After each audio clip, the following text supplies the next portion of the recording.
An Indonesian woman mysteriously went missing last Thursday evening after she left her house to check on her vegetable field. She was later found inside the body of a massive python. Welcome back to IO, your YouTube source for everything weird and trendy going on the internet. I'm Charlotte Dobre. If there is one animal I am terrified of, it's snakes. Especially snakes that are so big they can swallow a human whole. 54-year-old Watiba went missing last week on the Indonesian island of Muna. Apparently wild boars had been raiding crops and she wanted to check on her cornfield.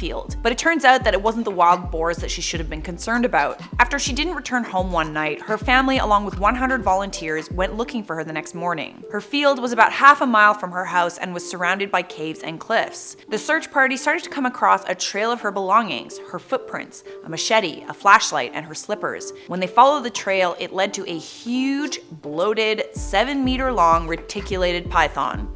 For all you Americans, that's a 23-foot-long snake. The villagers believed that inside the python was the woman's body, so they killed it and carried it back to the village to be cut open. According to the village chief, when they sliced open the python's body, they found Tiba's body still intact, wearing all of her clothes.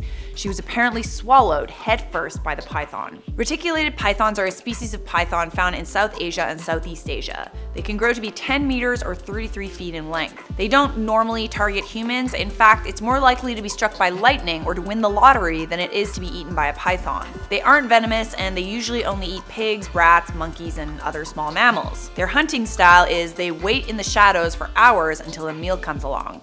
That's when they strike and wrap around their victims. They kill by constriction, which eventually causes their prey to suffocate or go into cardiac arrest. This woman was not swallowed alive, she was killed first and then eaten. While it isn't common for pythons to attack humans, this isn't the first time it's happened in Indonesia this year. Barely a year ago, a man was found inside the body of a reticulated python. We actually reported on it on this channel. On behalf of IO, our hearts go out to Tiba's family and loved ones during this difficult time. Thanks for watching IO. If you want to keep watching, make sure you check out this video or this playlist. That's it for me, and I'll see you in another IO video.